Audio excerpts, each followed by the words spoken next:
Hi guys, welcome back to my channel. Today's video I'm going to show you guys how to make your own very purple conditioner that tones hair and also leaves your hair really soft and moisturized. And if you want to see how I do that, please watch to the end of this video and don't forget to subscribe and share with your friends.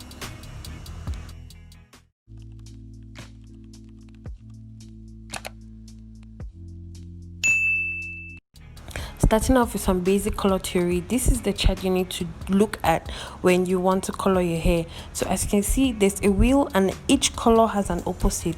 So when you want to color hair, you have to match your hair to the color on the wheel, and the closest that it is going to be the exact color that is going to cancel the hair out. As you can see, when you bleach your hair, this is the different levels that your hair gets from, as it goes from black, brown to light brown to dark blonde to light blonde, very light blonde and extra light blonde. The hair we're going to be working with today is going to be the blonde, which is a color 7, and it's actually a very good color to test out purple shampoo on.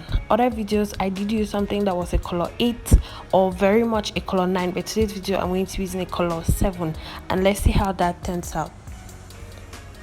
Okay, so to begin with the video, we're going to use the color powder, which is a plant extract, and I don't know how it works, so I'm basically trying out this video for you guys, like it's a test video.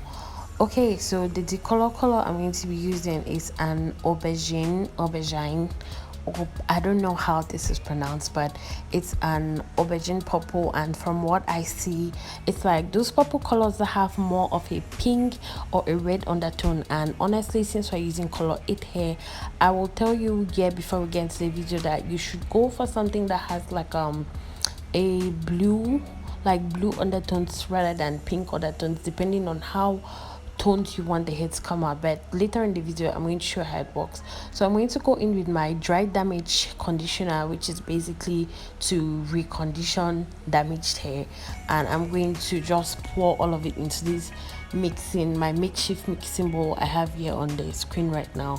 You can see I was running out of this conditioner, and I really love this conditioner, but it's a good thing that I did find like a replacement conditioner for my dry hair, so I'm going to talk about that one a little bit later in the video.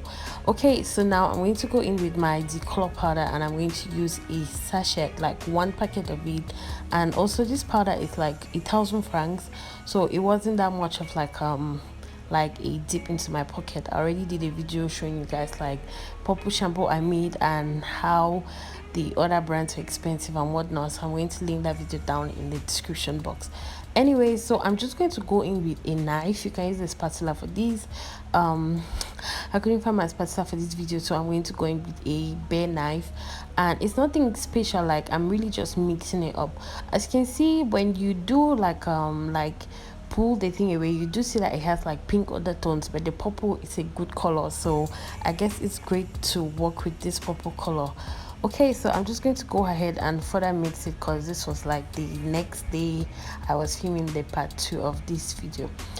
Anyways, so because I always like to do test strands and live videos, I'm going to cut hair from this bundle of hair I have, and then I'm just going to wet it a little bit and go in with my hairbrush, and I am going to just start putting the shampoo on it. Like there's no formula to it. I'm also kind of testing this theory where it's like, is it better to apply shampoo or conditioner to wet hair or to dry hair? So in this video I decided to use it on wet hair, and I do feel like it did take on the product way better than if it was dry hair. As you can see, I'm really just trying to like mix and massage the hair as I would do to normal weave, if that is what I had, and then you just go on and rinse it. I have rinsed it, and as you can see, there is a little bit of a difference, like not even a little bit, there is a really good difference. And yeah, I'm just bringing the original hair and I'm trying to do like a side-by-side comparison so that you guys see what I was working with before and what I was working with now. So I'm going to leave this hair to dry so that I can come back and properly compare the both of them. Okay, now that our hair is all dry, this is what it looks like. It's giving me like a really toned, dirty blonde kind of vibe. Like if you're a dirty blonde, I think this is what your hair looks like. Strawberry dirty blonde kind of vibes. and it's actually great. Like, did it tone the hair? Yes.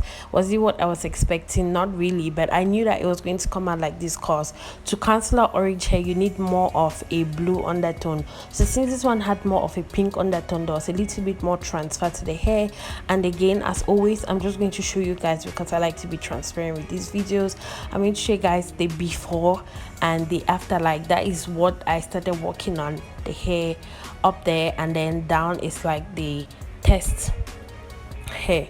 As you can see, there is a visible difference. So all in all, I'm going to say that like the plant's vegan extract I used to make this purple conditioner, it did actually work, because like my other videos, I did try food coloring, the powder food coloring, the liquid food coloring, and now I'm bringing like this what's this thing called, this plant extract, which is actually like a decolor powder to actually color your hair, and I think it's actually doing a great job. So as you can see, that is like the before and after. And then again, I'm going to test this on my actual wig. So as you can see, this is a wig, which is like another video. I'm going to link this video whenever I do decide to upload it. But yes, so this is what the wig looks like. As you can see, it is extremely brassy. Like, hello, what is this orange? Like, what's going on? Every time I think of orange, I just have to think of Donald Trump. Like, I don't know why it has been fostered into my brain. I'm really sorry, but I cannot help it. Anyway, so for this method, I'm going to do the method where we like wash the hair or we dip the hair. What's this? The hot water method. Okay, so for this, as you can see, I'm just going to go in with the hair and pour the conditioner into water, and then I'm going to go in with the hair and I'm just going to dip it into the water. Again, I wasn't really like feeling the strength of it, so I did go ahead and add more conditioner and like the purple conditioner, and then I went ahead and I like soaked the total hair, because the hair was also like an experiment. So I soaked everything, and as you can see, it's looking better, even though I can see like pink transfer, and it's really annoying. So I'm going to try and get the pink transfer out of the hair. I'm going to go in with a kettle of hot water, and then I'm just going to go and try and rinse it out a little bit, so that I could try and get the pink transfer out of the hair and just stay with like the brown, really toned version of the hair. And also like not really pink, but it's giving me lavender vibes, like rose gold lavender-ish type of situation. I will say that like the observation I made is, you know, when you deal with conditioner, it's actually supposed to stay in the hair for long, but for this, like the first method I tried is actually great. This method is great as well, but I don't know how effective it is, because conditioner is literally supposed to stay in the hair, not that you're just supposed to dip and go. But anyways, this is what we have. Like, this is what our hair looks like after it has been conditioned and it has been toned, and I like it. But again, I always like to leave my hair to dry out so that I can actually see what I'm working with. And this is the end. If you compare like the beginning of this hair and how it has turned out right now, I actually do see a difference, and I actually just want to say that yes, the purple shampoo works, so you can save yourself some money instead of buying shimmer lights. And there guys, that is the end of this video. I love you guys as always. Don't forget to subscribe, leave a comment, and I'll see you in my next video. Bye.